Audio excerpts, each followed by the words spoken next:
Donc pour ça, je vais vous présenter donc, les exercices de guidage qu'il fallait faire pour aujourd'hui. Donc tout d'abord, le premier exercice était le sliding mode control of a cart. Donc l'idée c'était en fait de faire un programme utilisant deux méthodes, c'est-à-dire la méthode normale qu'on avait vue, la méthode classique qu'on avait vue en cours, et une deuxième méthode où on devait implémenter la même méthode mais avec la méthode sliding mode. Du coup, on avait les équations x1, x2, x3, x4. Ensuite, on avait la consigne yd t fois cos t et sinus 3t, sinus de 3t. Donc, je vous ai fourni un poly qui explique comment j'ai trouvé les équations. Bon, c'est toujours la même méthode. Donc, voici le programme. Donc là, on a f de xu. Donc là, on retrouve donc, les équations caractérisant le quart, c'est-à-dire x1, x2, x3, x4. Donc là, on retrouve x4 cos x3, x3 sinus x3, u0, u1. Ensuite, on a la consigne, donc 10 fois la matrice cos t fois sinus 3t. Ensuite, la dérivée de la consigne, la double dérivée de la consigne. Ensuite, on a yx. Donc là, on retrouve la dérivée de x1, la dérivée de x2. Donc là, j'ai nommé les variables pour plus de facilité. Ensuite, y. Donc y, c'est x1 et x2. C'est la matrice x1 et x2. Et dy, c'est la dérivée de x1 et la dérivée de x2. Ensuite, je calcule a. Pour simplifier la longueur des calculs, j'ai mis A1, A2, A3, A4. Et ensuite, je mettais reshape pour bien réorganiser les matrices. Voilà. Ensuite, V, je calcule V. Donc V égale oméga moins y plus 2 fois t oméga moins ty plus la double dérivée de oméga. Je retourne V et ensuite je calcule U. Et U c'est l'inverse de A fois V. Donc ça c'est pour la méthode classique. Donc là on retrouve, là on plotte, donc c'est-à-dire la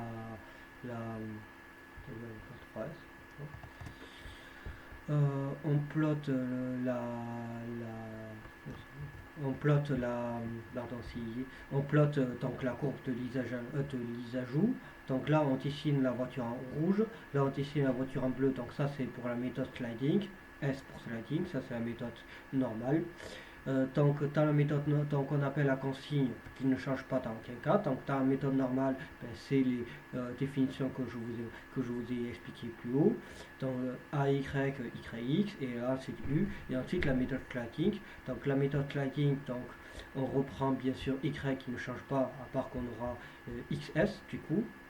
Donc, ensuite, on a U, par contre, US, par contre, là, ça change. Là, on utilise la méthode sliding. Donc là, on dit S, c'est égal à oméga moins Y plus T, oméga moins TY. Donc, c'est quasi la même formule, mais à part que, comme on l'a expliqué dans le cours, avec le mode sliding, on réduit de 1, en fait, le degré d'équation, et alpha, ici, c'est alpha moins 2. Donc, c'est bien 2 moins 2 égale 1. Non, pardon. C'est 2 moins 1. Donc ici, c'est bien 1, le coef. Et V, c'est égal à K, donc le 15 fois signe de S. Ensuite, on calcule U, comme la même méthode, comme précédemment, c'est-à-dire l'inverse de A fois V, je retourne U. Et K, c'est le gain, et donc ici, je vais fixer à 100. Donc si je répète en bleu, en rouge, c'est la méthode classique, en bleu, c'est la méthode sliding. Donc maintenant, je peux lancer. Donc, je lance la simulation. Donc en bleu, le mode sliding, et en rouge, le mode normal, le mode classique. Donc on voit en rouge qu'il y a un overshoot très important, alors qu'avec la méthode sliding, il est très léger, et ensuite on voit que c'est quand même plus précis, on suit bien la courbe, alors qu'en rouge, ben, il y a des endroits où il a tendance un peu à dévier de la courbe, notamment au niveau de ses droites. Voilà. Donc on peut laisser la simulation. Donc je surveille le temps parce qu'il ne faut pas que la vidéo excède les 15 minutes. Pardon, je vous remets le programme, la simulation. Voilà.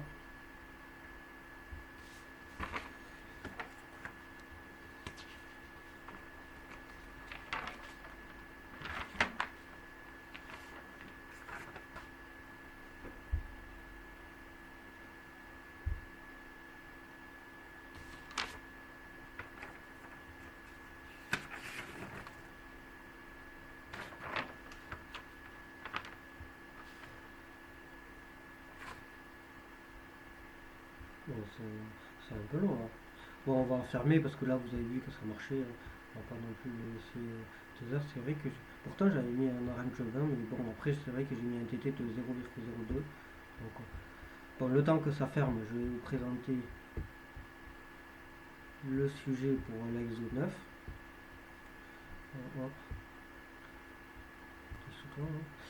L'exo 9, donc, on a exactement les mêmes équations, à part que cette fois, c'est un groupe de robots. Donc, on considère un groupe de M égale 20 voitures. Donc, voilà, c'est bon, c'est fermé.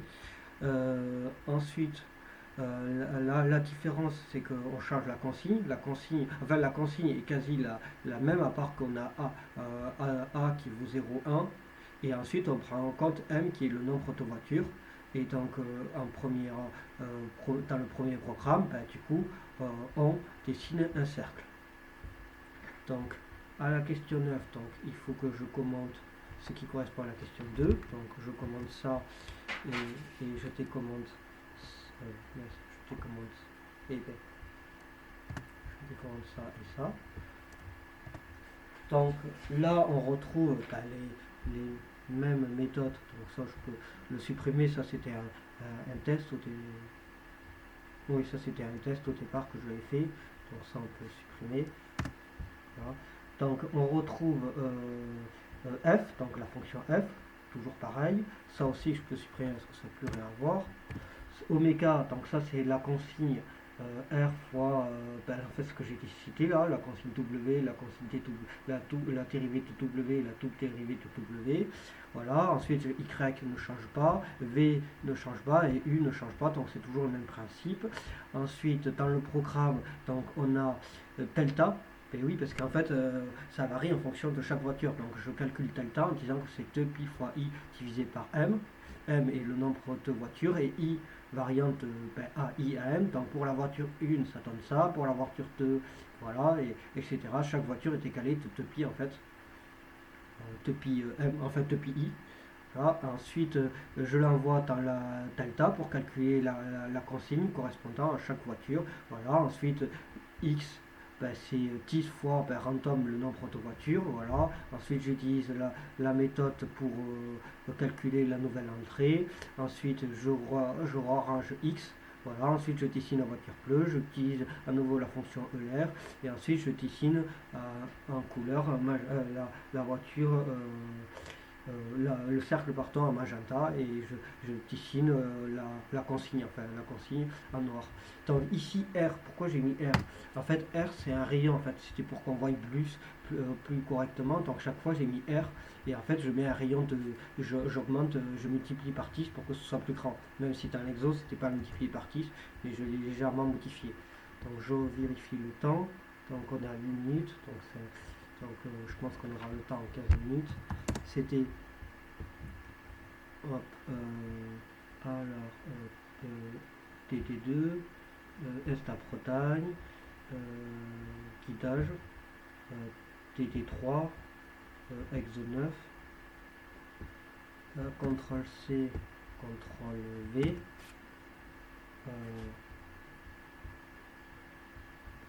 voilà, donc là c'est pas 100 mais ça va être 20, CTRL S, voilà.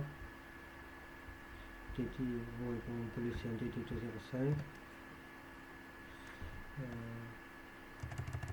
Python 09. Ah oui, j'ai pas fait CT CTRL V. Voilà, Python 09. Voilà, je lance. Donc voilà, les voitures s'arrangent au niveau du truc. Alors, bon, j'ai mis 10, mais si je mets par exemple 30, hop, CTRL S, je relance, je surveille le temps. Voilà, à 30, on voit un peu mieux, et là en noir, c'est bien les consignes. Voilà. Voilà, bien que le truc fait le tour du cercle. Voilà, ensuite, je fais pour la question 2, en fait, ce qui changeait, c'était juste en fait la consigne.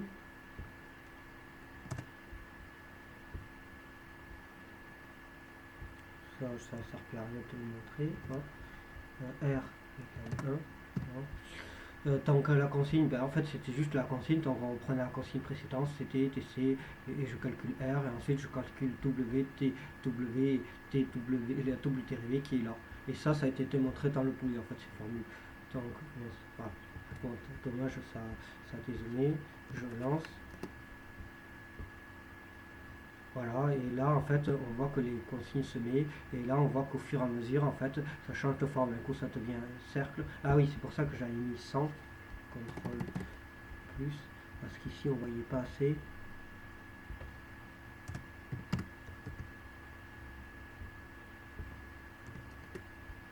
Donc, je surveille le temps.